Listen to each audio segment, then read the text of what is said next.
ఓం శివాయ గురవే నమః. నా పేరు రామజోగరావు శర్మ. మహాశివరాత్రి పుణ్యమైనటువంటి సంవత్సరానికి వచ్చే ఒక పుణ్యమైనటువంటి రోజు మహాశివరాత్రి.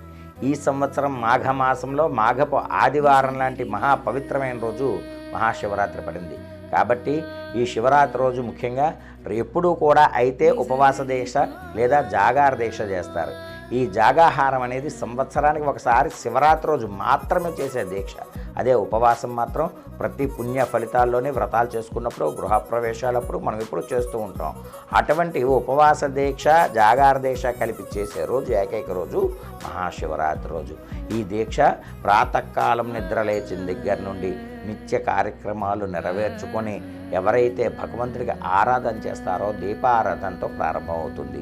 ఈ దీపారాధనతో ప్రారంభమైన దగ్గర మహాపరమేశ్వరుడికి ఇష్టమైనటువంటి బిల్వపత్రాలు, ముందుకు పూజకి కావలసిన సామాగ్రిని ఏర్పాటు చేసుకోవాలి. నిత్యం కావాల్సిన సామాన్లు శివుడికి సరిపోతాయి. పసుపు, కుంకుమ, తమలపాకులు, చెక్కలు, అరటిపళ్ళు, గంధం, ఉదుత్తులు, కర్పూరం, కాస్త విభూతి. ఈ విభూతి అక్షింతలు శివుడికి తీసుకుని రోజు చేసే అభిషేకం, అర్చనలు పరమేశ్వరుడు చేసుకోవచ్చు. శివుడికి ఇష్టపూర్వకంగా చేయాలనుకుంటే పంచామృత అభిషేకాలు చేస్తారు.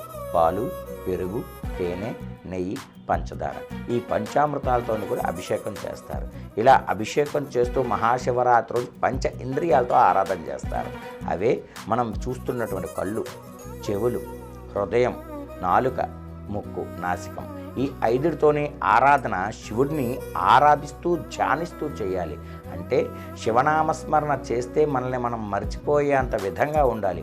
అటువంటి ఏకసంతాగ్రహంగా ఎవరైతే ఆరాధన చేస్తారో తప్పకుండా పరమేశ్వరుడు వారికి కటాక్షిస్తాడు. అయితే అసలు శివులాంగం ఎలా ఉద్భవించింది, మహాశివరాత్రి ఎలా వచ్చింది అనే విషయానికి వస్తే ఒకానొక సందర్భంలోని బ్రహ్మ, విష్ణు, మహేశ్వరులు పోటీ పడతారు. నేను గొప్ప అంటే నేను గొప్ప, నేను గొప్ప అంటే నేను గొప్ప అని. అలా పోటీ పడుతున్న సందర్భంలో బ్రహ్మదేవుడు అంటాడు, భూమండలం మీద తండ్రి స్థానంలో నేనుంటాను, సంజ్ఞత విఘ్నత సరస్వతి నా దగ్గర ఉంది కాబట్టి నేను గొప్ప అని అంటాడు. అప్పుడు శ్రీ మహావిష్ణువు అంటాడు, పాలసాగరము సంచరించే నేను, పయనించే నేను, నా పక్కన లక్ష్మీదేవి ఉంది. లక్ష్మీ కటాక్షం లేకుండా భూమండలం మీద నరులు బ్రతకలేరు కాబట్టి ధన కటాక్ష లక్ష్మీదేవి నా దగ్గర ఉంది కాబట్టి నేను గొప్పవాడంటాడు. అప్పుడు శివుడు అంటాడు, అయితే ఎవరు గొప్పో చూసుకుందాం. మీరు చేయాల్సిందల్లా ఎవరైతే నా యొక్క ఆది అంతం తెలుసుకుని వస్తారో వారు గొప్పవారిని నేను ఏకీభవిస్తా అని శివుడు పక్కన నిలబడి చూస్తూ ఉంటాడు. అప్పుడు బ్రహ్మదేవుడు, విష్ణుమూర్తి బయలుదేరతారు శివుడి యొక్క ఆది అంతం తెలుసుకోవాలనే విషయం మీద. అలా బయలుదేరి లోకాలు అతల వితల సుతల తలాతల రషాతల మహాతల పాతల భూలోక భువర్లోక సువర్లోక తపోలోక నాగలోక నరకలోకాలు 14 లోకాలు తిరుగుతారు. అలా 14 లోకాలు సంచరించినటువంటి బ్రహ్మ విష్ణువులు కూడా తిరిగి కైలాసానికి వచ్చేస్తారు. నాయన ఏదైనా సరే పరమేశ్వరుడి యొక్క ఆది అంతం మనకి తెలియలేదేమో అని. కానీ బ్రహ్మదేవుడు కొంత దూరం ప్రయాణం చేసిన తర్వాత ముందు గోమాత ఎదురవుతుంది. అయ్యా బ్రహ్మదేవ నమస్కారం, ఎక్కడికి వెళ్తున్నారని అంటే, మేము పరమేశ్వరు యొక్క ఆది అంతం తెలుసుకున్నాను, ఆ విషయం చెప్పడానికి కైలాసానికి వెళ్తున్నాను, నువ్వు కూడా తోడు వస్తావా అంటే తండ్రి స్థానంలో ఉన్న బ్రహ్మదేవుడు పిలిస్తే ఎవరు కాదంటారు. సరే అని చెప్పి అతని వెంట గోమాత బయలుదేరుతుంది. తర్వాత ఒక కేతకీ పుష్పం ఎదురవుతుంది. నువ్వు ఎదురైతే అయ్యా బ్రహ్మదేవ నమస్కారం, ఎక్కడికి వెళ్ళి వస్తున్నారని అడిగితే గోమాతను కూడా వెంటేసుకు వెళ్తున్నారు కదా అంటే అప్పుడు ఆ కేతకీ పుష్పం ఈ విధంగా అడిగితే చెప్తాడు బ్రహ్మదేవుడు, అమ్మ మేము శివుడి యొక్క ఆది అంతం తెలుసుకుని వస్తున్నాం, నువ్వు కూడా మాత సాయానికి వస్తే బాగుంటుంది అని చెప్పి. సరే అని చెప్పి అక్కడి ఆవిడ కూడా బయలుదేరి తన వెంట వస్తారు.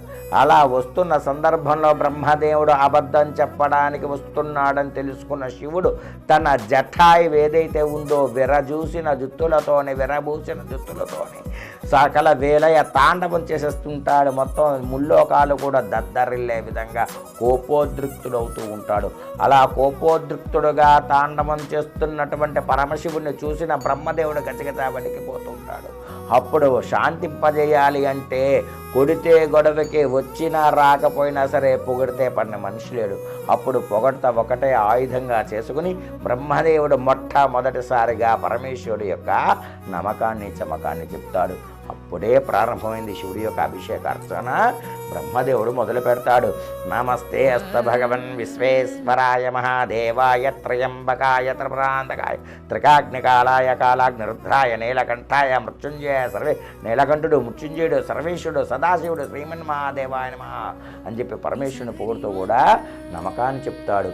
అలాగే శివుణ్ణి శాంతింపచేయడానికి చమకాన్ని చెప్తాడు.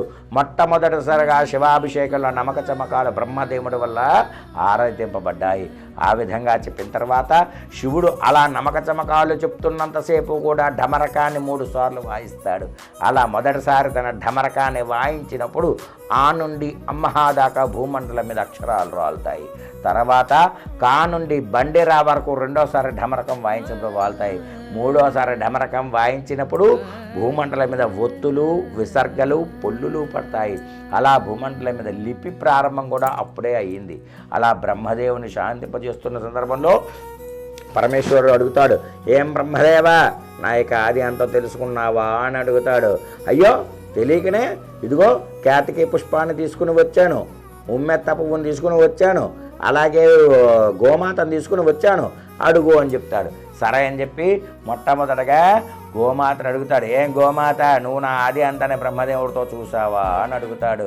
అడిగితే అటు ముందు చూస్తే నుయ్యి వెనక చూస్తే గొయ్యి ఏం చెప్పాలో తెలియక తలతోని నేను చూడలేదు తలతో చూశాను అని చెప్తుంది, తోకతో చూడలేదని చెప్తుంది.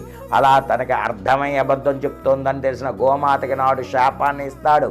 నేటి నుండి ఎవరైతే నీ ముఖాన్ని చూస్తారో సకల జస్త దరిద్రాలు చుట్టుకుంటాయి అని. అప్పుడు లోకరక్షకులైనటువంటి త్రిమిషకోటి దేవీ దేవత గోమాత స్వరూపునికి శాపం వస్తే అప్పుడు దేవతలందరూ శివుడిని ఆరాధిస్తారు. అయ్యా నేటి నుండి భూమండలం మీద గోమాత దర్శనం చేయలేకుండా ఉంటే పుట్టిన పిల్లడికైనా సరే పాలు లేకుండా బ్రతకలేరు కదా. 3000 కోట్ల దేవతల ఆరాధన గోమాత కదా. అటువంటి గోమాత లేకుండా ఎలా భూమండలం మీద నివసిస్తారు మనిషి జీవనరులంటే అప్పుడు పరమేశ్వరుడు తనకి శాప విమోచనం ఇస్తాడు. ఏమని? ఎవరైతే నీ ముఖభాగాన్ని దర్శనం చేసుకుంటారో వారికి సకల దరిద్రాలు చుట్టుకుంటాయి. ఎవరైతే నీ పుష్టభాగం నడుము భాగం మీద ఆరాధన చేస్తారో, నీ క్షీరసాగరమందు నమస్కారం చేస్తారో, అక్కడి పూజ చేస్తారో అక్కడ లక్ష్మీదేవి కొలువై ఉంటుంది. కాబట్టి గోమాతను కూడా నుదిరి భాగంలో జ్యేష్ఠాదేవత, పుష్టభాగంలో లక్ష్మీదేవి కొలువై ఉంటుందని చెప్పడం జరిగింది గ్రంథాల్లో. అలా అయిన తర్వాత కేతకీ పుష్పాన్ని అడుగుతాడు, అమ్మా నువ్వు యొక్క ఆది అంతాన్ని చూసావా అని. గోమాతలాగా ఒక బుర్ర ఒక తోక లేదు కాబట్టి కేతకీ పుష్పం నేను చూశాను నా అబద్ధం చెప్తుంది. నేటి నుండి భూమండలం మీద ఎవరైతే నిన్ను పూజకి ఆరాధించినా పూజించినా పూజకి పనికిరాని ఏకైక పుష్పం ఏదైనా ఉంది అంటే అదే కేతకీ పుష్పం. కేతకీ పుష్పాన్నే మనం మొగలి పుష్పం అని అంటారు. ఈ మొగలి పొదలు ఎంత సువాసన జల్లినా సరే పాములు తిరగడానికి తక్క పూజకి పనికి రాకుండా ఉండే పుష్పం కింద శివుడు శాపాన్ని ఇస్తాడు. పూర్వకాలంలో స్త్రీలు పెట్టుకునేవారు జడల్లో మొగలి పువ్వులు కూడా అల్లి, కానీ పూజకి పనికి రాకుండా స్త్రీలు పెట్టడానికి పనికి రాకుండా శాపాన్ని శివుడు ఇస్తాడు. అప్పుడు కేతకీ పుష్పం అడుగుతుంది. అయ్యా బ్రహ్మదేవ భూమండలం మీద గరికి గడ్డిని కూడా పూజ చేయడానికి ఉపయోగపడే విధంగా నువ్వు ప్రతి ఒక్కరికి కటాక్షాన్ని ఇచ్చావు కదా. పుట్టిన పుష్పమైన మనిషిని ఏదో ఒక ఫలితాన్ని పొందాలిగా, మరి నాకు ఎటువంటి ఆరాధన లేదా అని అడిగితే అప్పుడు చెప్తాడనమాట శివుడు. ఎవరైతే మహాశివలింగోద్భవ సమయంలోని మహాశివరాత్రి రోజు రాత్రి 12:16 నుండి 1:40 లోపల నీ యొక్క పుష్పాన్ని తీసుకుని వచ్చి నా శిరస్సు పైన అనగా శివలింగం మీద పెడతారో వారికి సకల 10 జన్మల పాప పరిహారాలు పోతాయని చెప్పి శాప విమోచనాన్ని ఇస్తాడు. అలా ఇవ్వడం వల్ల ఏదైతే మొగలి పువ్వు కేతకీ పుష్పం ఉందో ఒక్క శివరాత్రి రోజు మాత్రమే పూజకు ఉపయోగపడే పుష్పం అన్నమాట. ఆ విధంగా శాప విమోచనిస్తాడు. ఇంకా మిగిలిన వాడు బ్రహ్మదేవుడు. అయ్యా బ్రహ్మదేవ నువ్వు కూడా ఏదో అబద్ధమాడావు. ఇప్పుడు భూమండలం మీద నేటికి పూజకి పనికి రాకుండా ఉన్న ఏకైక భగవంతుడు ఎవరైనా ఉంటే మండపాలేసినా వినాయక చవితికైనా రాట్లకైనా వ్రతాలకైనా ప్రతి ఒక్కరికి కూడా మండపం ఉంటుంది. కానీ పూజకి మండపం గుడి కూడా లేని దేవుడు ఎవరైనా ఉంటే నువ్వు ఒక్కడిగా అవుతావని చెప్పి శాపాన్ని ఇవ్వడం జరుగుతుంది. అలా శాపాన్ని ఇవ్వడం వల్ల ఒక బ్రహ్మ కపాలంలో తప్ప బ్రహ్మదేవుడికి గుడి లేకుండా అయిపోతాడు. అప్పుడు ఏదైతే జ్ఞాన సంపత్కార విద్వాంసులన్నీ కూడా సరస్వతి కటాక్షంతో ఉంటాయో అటువంటి బ్రహ్మదేవుడు తండ్రి స్థానంలో లేకపోతే జనులు ఉనికిని ఉండదు కాబట్టి వేసే ప్రతి పూజా మండపాన్ని కూడా బ్రహ్మ మండపముగా సంబోధిస్తారు. అలా పూజ చేసిన బ్రహ్మ మండపాన్ని బ్రహ్మదేవుడు ఆరాధనగా చేస్తారు.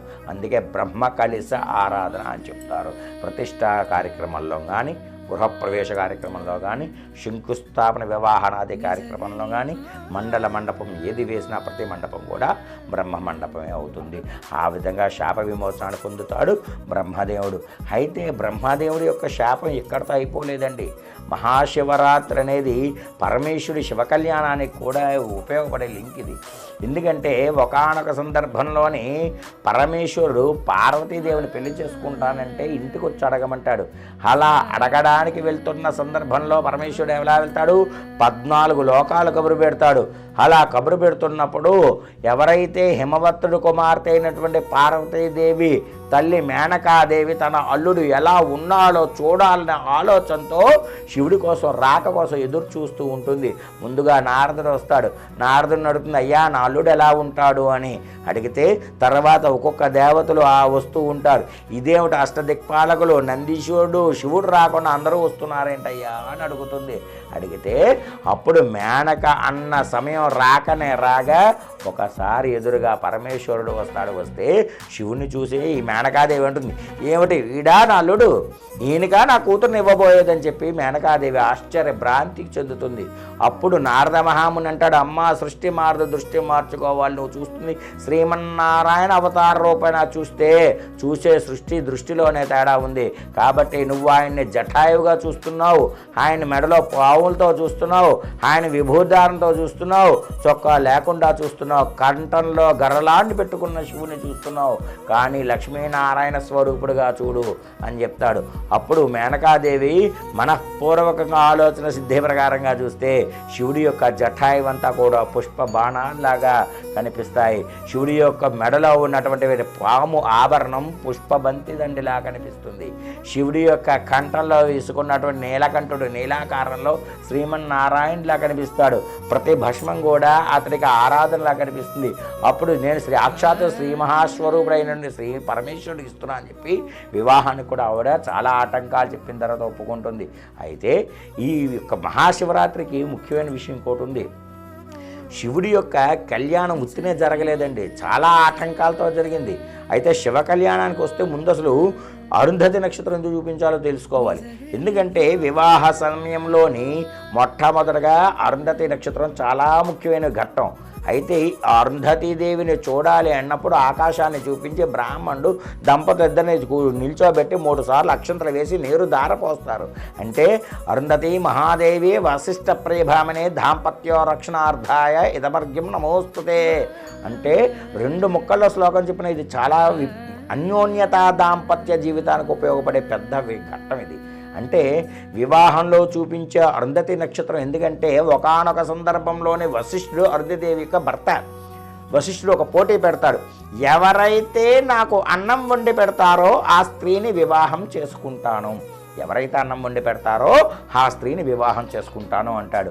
అలాంటి వశిష్ఠుడు ఆ పోటీ పెట్టగానే ఏకసంతాగ్రహైన ఒక బ్రాహ్మణుడు నిత్య పూజామయుడైనటువంటి వశిష్ఠుడు లాంటి వాడు పోటీ పెడితే 14 గ్రామాల నుండి 1,00,000 మంది పైబడి కన్యలు వస్తారు. అప్పుడు వశిష్ఠుడు 3 దోసిళ్ళ ఇసక తెచ్చి అన్నం వండమని చెప్తాడు. అది చాలా కష్టమైన విషయం. అయితే అక్కడ అర్థం చేసుకోవాల్సిన సందర్భం ఏంటి? నిన్ను చేసుకోబోయేవాడే నీ పరువు తీస్తే ఇంకా నువ్వెందుకు అంటే ముందు నమ్మకం ఉండాలి భర్త మీద. వివాహ సందర్భంలో అరుంధతి చూపించడానికి కూడా ఇదే కారణం. అలా ఏదైతే ఇసుక ఇస్తాడో 1,00,000 మంది వెనక్కి వెళ్ళిపోతే అప్పుడు మాలపల్లి నుండి అరుంధతీదేవి వస్తుంది, నేను వండుతాను, ఇచ్చే నీకే లేనప్పుడు వండడానికి నాకేం పోయింది, నువ్వు ఇవ్వు నేను వండుతానని చెప్పి అంటుంది. సరే అని చెప్పి వశిష్ఠ మహర్షి 3 దోశలు ఇసుకని ఇస్తే ఆమె కుండలో పోసి కలుపుతూ ఉంటే అటు ఇటు నడుస్తున్న వశిష్ఠుడు ఒకసారిగా కుండను ఇలా ముడతాడు. అంటే ఏకసంతాగ్రహైన వశిష్ఠుడు లాంటి వాడు ఆ కుండను ముట్టగానే అన్నం అయిపోతుందంటే ముందు నీ భర్త నువ్వు నమ్మితే తప్పకుండా నేను పైకి తీసుకొచ్చే బాధ్యత ఆయన తీసుకుంటాడు. ఆ అన్యోన్యత దాంపత్యం గురించి ఇది చెప్తారు. అయిపోయింది, అన్నం అవగానే ఏం చేయాలి? వివాహం చేసుకోవాలి. వివాహం చేసుకోవాలంటే ఇంటికి వచ్చి మాట్లాడమంటుంది. అప్పుడు ఇంటికి వెళ్ళి వశిష్ఠుడు అడుగుతాడు, 1,00,000 మంది ముందు మాట 14 గ్రామాల ముందు ఇచ్చారు కాబట్టి వివాహం చేసుకుంటా అని అరుంధతీదేవి కూడా ఏకీభవిస్తుంది. అలా వివాహం అయిపోతుంది. 3 రోజుల గర్భాధాన కార్యక్రమం కూడా అయిపోతుంది. కానీ వివాహం జరుగుతున్నప్పుడే తల్లిదండ్రులు చెప్తారు, అమ్మా నువ్వు ఒక బ్రాహ్మణుడిని పెళ్లి చేసుకుంటున్నావు, నిద్రాహారాలు ఉండవు, రాత్రింబగలు నియమ నిష్ఠలతో నిన్ను చంపేస్తారు, వాళ్ళకున్నటువంటి శుభ్రత ముందు నువ్వు ఏ విధంగా సాగగలుగుతావు, రాత్రింపగలు వీధిలో కార్యక్రమాలు, యజ్ఞాలు, యాగాలు, పెళ్ళిళ్ళు, రాట్లు, వ్రతాలను తిరుగుతారు కాబట్టి ఆలోచించుకో అని చెప్తారు. అయినా సరే 14 గ్రామాలు 1,00,000 మంది ముందు ఇచ్చిన మాట నిలబెట్టుకోవాలి కాబట్టి నేను వివాహం చేసుకుంటా అని చెప్పి వివాహం చేసుకుంటుంది. 3 రోజులు శోభన కార్యక్రమం అయిపోతుంది. గర్భాధానం అయిపోయాక 4వ రోజు ప్రాతకాలమనే స్నానం చేయడానికి చెరువుకు బయలుదేరుతాడు వశిష్ఠుడు. అయితే ఇప్పట్లాగా బాత్రూంలో స్నానాలు చేయడం లేదు. పూర్వకాలంలో ఎవరైనా సరే నదీ జలాలు, సముద్ర స్నానాలు లేదా చెరువుల్లో చేసేవారు. అలా చెరువుకు వెళ్తున్నటువంటి వశిష్ఠుడికి పరమేశ్వరుడు ఎదురవుతాడు. నాయన వశిష్ఠ మహర్షి, చాలా కాలం బట్టి వివాహ పేరుతోనూ నా యజ్ఞ యాగాది క్రతువులకు రావట్లేదు కాబట్టి చిన్న జపం ఉంది, చేసి వెళ్ళిపోదురా అని అడుగుతాడు. అడిగితే అప్పుడు ఈ విధంగా అంటాడు, అయ్యా ఒక 10 నిమిషాలు నేను వస్తా అని చెప్పి శివుడి మాట కొట్టలేక వివాహం జరుగుతున్న సమయంలో అయినా మినిస్టర్ ఎమ్మెల్యే వస్తే మీరు వెళ్ళిపోతారు అంటే ముఖ్యమైన వ్యక్తులు అని. అలాంటి తండ్రి లాంటి శివుడు వచ్చి అడిగితే ఎవరు కాదంటారు? సరే అని చెప్పి వశిష్ఠుడు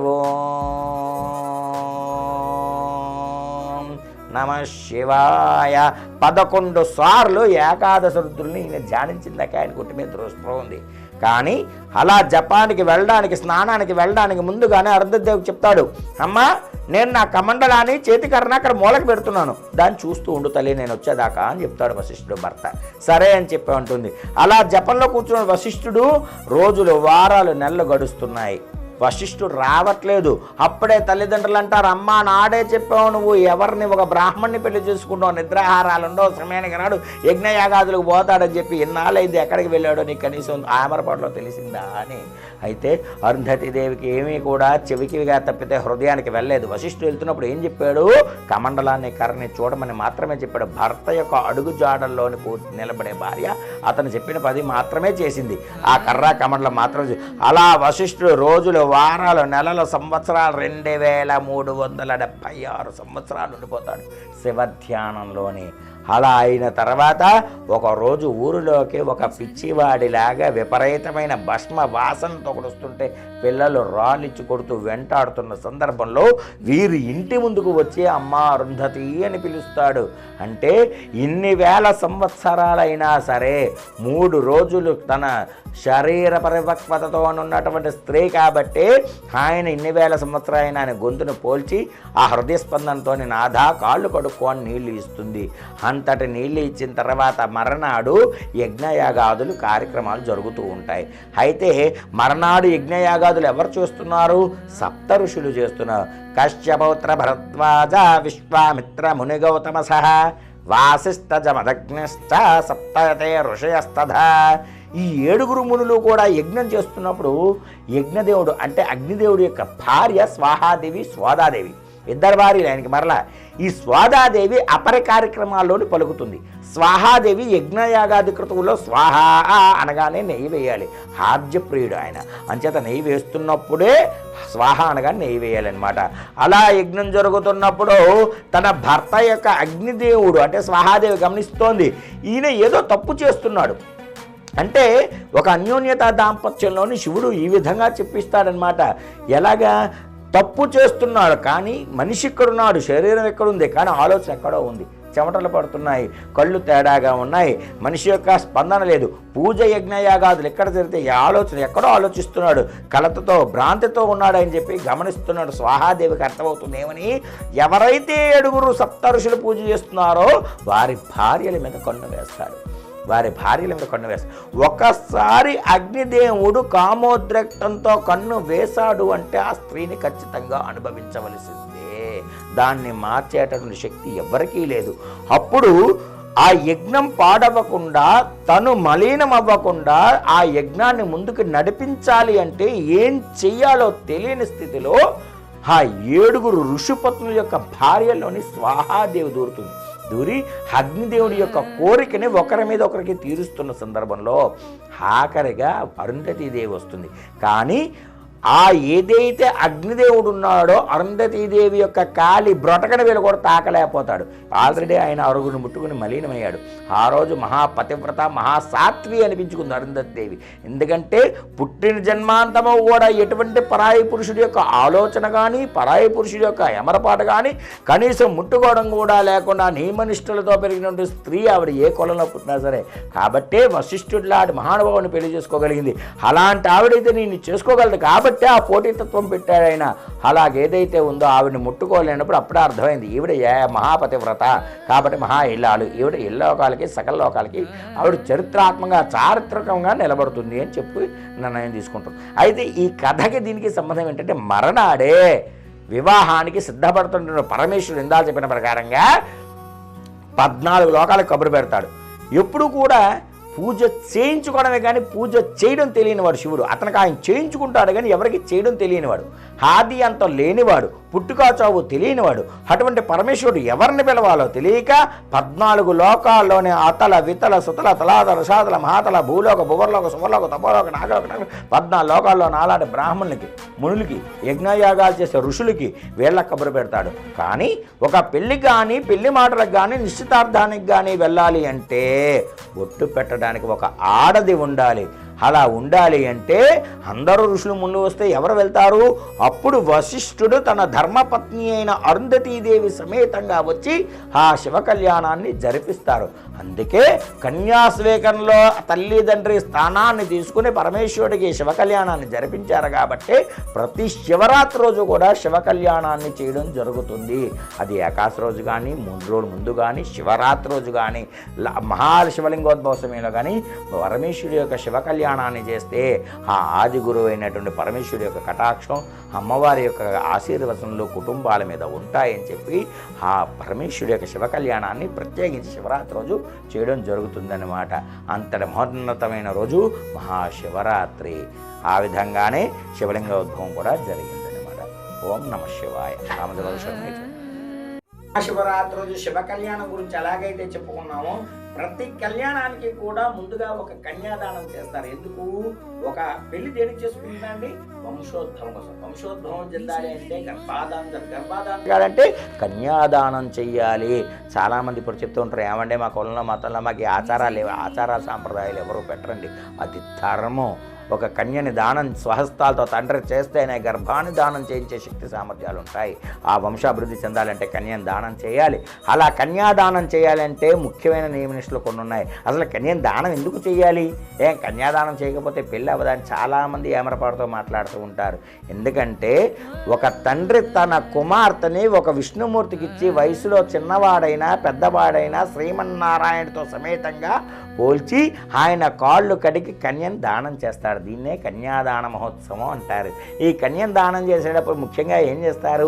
ఒక తీపి గుమ్మడికాయ ఇస్తారు, గంధం చెక్క ఇస్తారు, అరటిపళ్ళు గెల ఇస్తారు, కొబ్బరి బండాలు గెల ఇస్తారు, గొడుగు ఇస్తారు, చెప్పులు ఇస్తారు, ఎత్తడిపళ్ళెం ఇస్తారు, చెంబిస్తారు. వాళ్ళ కుటుంబ కుల ఆచారాల ప్రకారంగా కొబ్బరి నీళ్ళతో కాళ్ళు కడిగిన వాళ్ళు ఉన్నారు, పాలతో కాళ్ళు కడిగిన వాళ్ళు ఉన్నారు. గంగాజలంతో కన్యాదానం చేసి గంధం కుంకుమ పెట్టి శ్రీమన్నారాయణుడికి చేస్తారు.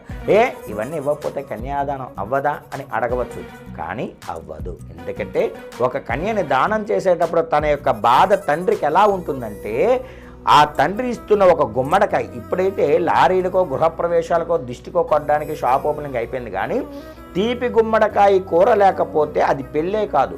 ఒక 20-30 ఏళ్ల కిందకి మనం వెళ్తే తండ్రుల నాడు తీపి గుమ్మడికాయ కూర లేకపోతే అది పెళ్ళి కాదు. అలాంటి రోజుల్లోని ఆ గుమ్మడికాయకి అంత విలువ ఉండేది. అటువంటి గుమ్మడికాయని 9 నెలల నిండు గర్భిణీ స్త్రీ నిండు చోళాల యొక్క పొట్ట ఎంతైతే ఉంటుందో అంతటి గుమ్మడికాయని దానం కింద ఇవ్వాలి. గుమ్మడికాయ ఎందుకు ఇవ్వాలి? దెబ్బకాయ నిమ్మకాయ జాంకాయ ఇవ్వచ్చుగా అని అడగవచ్చు. కానీ గుమ్మడికాయ ఎందుకంటే పచ్చని కాపురంలో పచ్చని గుమ్మడికాయని ఇస్తుండడం వల్ల లోపట ఎన్ని గింజలైతే ఉన్నాయో అంత పుత్ర సంతానాన్ని ఇవ్వమని చెప్పి తండ్రి కాళ్ళు కడిగి ప్రాధేయపడతాడు శ్రీ మహావిష్ణువు. వయసులో చిన్నవాడైనా పెద్దవాడైనా సరే లక్ష్మీనారాయణ స్వరూపుడుగా కాబట్టి అల్లుడికి కాళ్ళు కడుగుతాడు. అలా అల్లుడి కాళ్ళు కడుగుతూ అంత సంతాన వృద్ధి చేయమని. ఇప్పుడైతే కోతలు 2-3 వచ్చాయి, పూర్వకాల 10 మందిని కన్న వాళ్ళు కూడా మన తాతలు తండ్రులు ఉన్నారు. అటువంటి కన్యాదాన సమయంలో అందుకు గుమ్మడికాయనిస్తారు. తర్వాత గంధం చెక్కిస్తారు. చల్లని మనసుతో ఏలుకో. ఏమరపాట్లు వస్తాయి, కలతలు వస్తాయి, గొడవలు వస్తాయి, చాలామంది డిస్టర్బెన్స్లు వస్తాయి. ఇవన్నిటినీ పక్కన పెట్టి మనసు నిర్మలంగా చూసుకుంటే, నిన్న అనేది పక్కన పెడితే ఈ రోజు నీతో ఎలా ఉన్నాదో నా కూతురు చూసుకో, అప్పుడు నీ సంసారం బాగుంటుంది. ఇద్దరు వ్యక్తుల మధ్య మూడవ వ్యక్తి వస్తే అది ఎప్పుడూ కూడా నాశనం. కాబట్టి మూడో వ్యక్తి రాకుండా మీ ఇద్దరే తేల్చుకుని ఆ సంసారం ముందుకు సాగండి అని చెప్పి ఆ కాళ్ళు కడిగి ప్రాధేయపడతాడు తండ్రి. అలాగే అరటిపళ్ళు గెల ఇస్తాడు. ఏ ఒక్క అరటిపండైనా ఒక గెల కనీసం 30-40 పెడలు ఉన్నా సరే ఒక మచ్చ కూడా లేని అరటిపండు భూమండలం మీద ఉండదు, రాదు. అలా పైన తొక్క మీద ఉన్నటువంటి మచ్చ లాంటి కబుర్లు చెప్పిన నాలాంటి వాళ్ళ మాటలు పక్కన పెట్టి లోపల ఉన్నటువంటి తెల్లని గుజ్జుతోని నా కుమార్తెని ఎలుకోనాయనా అని చెప్పి తండ్రి కాళ్ళు కడిగి కన్యని దానం చేసి ప్రాధేయపడతాడు, తన బాధ చెప్పుకుంటాడు. అంతటి తెల్లని మనసుతోని మెత్తని మనసుతో తన కుమార్తెని ఎలుకోమని అడుగుతాడు. అలాగే కన్యాదానం చేసినప్పుడు బెల్లం తిమ్మిస్తాడు. తీపి సంసారాన్ని తీపి కబురుతో తొందరగా నాకు అప్పచెప్పు అని చెప్పి నా కూతురు. అలాగే కన్యాదానం చేసినప్పుడు చెప్పులు గొడుగు కూడా ఇస్తాడు. ఎండ వాన ఇంట నీట బయట కూడా నా కూతుని రేయింబగల్లో కాపాడుకుంటూ నేను వచ్చాను. ఎంత కాళ్ళు కందనంత విధంగా ఈరోజు ఆ సకల బాధ్యతలు కూడా నీకు అప్పచెప్తున్నా, నా కూతుర్ని శుభ్రంగా చూసుకో అని చెప్పి కాళ్ళు కడిగి ప్రాధేయపడతాడు తండ్రి. అలాగే గొడుగు పడతాడు. అదే ఎండ వాన నీట ఎందు కూడా నేను ఎప్పుడూ కూడా తోడై నేడై నా కూతురుకున్నాను. కార్యేషు దాసి, పనిచేస్తే దాసీలా పనిచేస్తుంది. కరణేషు మంత్రి లాంటి సలహాల్ని ఇస్తుంది. భోజేషు మాత, అన్నం పెడితే తల్లిలా పెడుతుంది. శయనేషు రంభ, సర్వసుఖ సంతోషాలని నీకు ఇందిస్తుంది. నాకు ఆడదానికే ఒకటి తెలుసు అని అనకుండా అన్యోన్యత దాంపత్యంలో ఉన్న ఆడదాని మాట విన్న ఎవరు ఈరోజు దాకా నాశనం అవ్వలేదు. కాబట్టి స్త్రీని ఏ రోజైతే నువ్వు పరువుగా చూసుకుంటావో వీధిలో నీకు అంత విలువ ఉంటుంది. స్త్రీని ఎంత అందంగా చూసుకుంటావో అంత పరువు నీకు వీధిలో ఉంటుంది. కాబట్టే ఆ భార్య మాటలు వింటూ ఇద్దరు అన్యోన్యతా దాంపత్యంతో ముందుకు సాగండి అని చెప్పి తండ్రి గొడుగు పట్టి మరి ఆ కూతురు ఆ నీడ పట్టుని చూసుకోమని చెప్పి ఒక జత బట్టలు ఇచ్చి మరి అడుగుతాడు. అలాగే ఈ కన్యాదాన సమయంలో అత్తగారు మామగారు ఉన్నా సరే కన్యాదానాన్ని పెళ్లి కుమారుడు అప్పచెల్లెలు అర్ధముగుడుగా భావిస్తూ ఆవిడకే ఎందుకు ఇస్తారంటే, అర్ధముడుగా ఉండి ఏకేస్తారనో ఎత్తి చూపుతారనో కాదు. సమబుద్ధి వయసులో ఉన్నటువంటి తనకు 5-6 సంవత్సరాల వయసు వయోపరిమితి తేడాలో ఉన్న అమ్మాయికి ఇచ్చి చెబితే, ఆ అమ్మాయి చేతుల్లో పెడితే, ఈ దానాలన్నీ ఆవిడకి ఇస్తే ఆవిడ ఇంట్లో ఎలా ముసులుకోవాలి, ఎలా వండాలి, ఎలా వార్పు చేయాలి, ఎలా మెలుచుకోవాలి, చిన్న చిన్న యామరపాలు పూర్వం ఉన్న ఇంటి నుండి పుట్టింటికి నుండి అత్తింటికి వచ్చిన తర్వాత ఎలా మెలగాలో తాను నేర్పుతుంది అని చెప్పి నేర్పాలని తనని వెనకేసుకొస్తూ సమవుజ్జ వయసులో ఉన్న ఆడపిల్లకి ఇచ్చి కన్యను దానం చేస్తారు. అంతట మహత్తరమైన కార్యాన్ని చేసి పరమేశ్వరుడు శివ కళ్యాణంలో కూడా ఇవన్నీ కూడా చేస్తూ శివుడి యొక్క పాదుకలు కడుగుతారు. మామూలుగా శ్రీమన్నారాయణుడు అయితే కాళ్ళు కడతారు, శ్రీ మహావిష్ణు స్వరూపుడైతే కాళ్ళు కడుగుతారు. శివ కళ్యాణం కాబట్టి ఏదైతే శటగోపం ఉంటుందో ఆ శటగోపం మీద పాలు పెరుగు తేనె నెయ్యి పంచదార వంటి పంచామృత అభిషేకాలతోని శివ కళ్యాణాన్ని చేసేటప్పుడు పాదుకల్ని కడిగి ఆ పాదుకల మీదే కుంకుమ పూజ పసుపు పూజ చేసి ఆ కుంకాన్ని నలుగురికి పంచి బొట్టు పెట్టుకోమని చెప్పి శివ కళ్యాణంలో చెప్పడం జరిగిందనమాట. మహాశివరాత్రి రోజు ఎన్నో మహా అద్భుతమైనటువంటి విశేషాలు ఉన్నాయి. ఎందుకంటే 2 ఏవైతే ఉన్నాయో జాగారం దీక్ష, అలాగే ఉపవాసం దీక్ష. ఈ జాగారం ఉపవాసం కలిసి చేసే ఏకైక రోజు శివరాత్రి కాబట్టి ప్రాతకాలమునే నిద్ర లేచిన దగ్గరనే రాత్రి కంటికి నిద్ర పట్టేదాకా తాను తన శరీరాన్ని కాపాడుకుంటూ చేసే దీక్షే ఉపవాస దీక్ష. అంటే ఉపవాసం చేసేవాళ్ళు కటక ఉపవాసం చేయాలి, ఉమ్ము కూడా మింగకూడదు అని ఎక్కడా ఏ గ్రంథాల్లో రాయబడలేదు. డాక్టర్ షుగర్లు బీపీ లంగ్ కొట్టేసేయన్నా సరే నేను ఉదయం రాదాకా ఏమీ మింగకుండా చేశాను అంటే ఎటువంటి దేవుడు పలకడు. అలాంటి దీక్షలు ఎక్కడా రాయబడలేదు. దీక్ష అంటే తన చేతికి అందినటువంటి పళ్ళు కాయలు రసనాలు డ్రింకులు టీలు మంచి చెడు ద్రాలి తీసుకుని తన శరీరాన్ని కాపాడుకుంటూ నిద్ర పట్టకుండా రాత్రి దాకా చేసే దీక్షనే ఉపవాస దీక్ష అంటారు.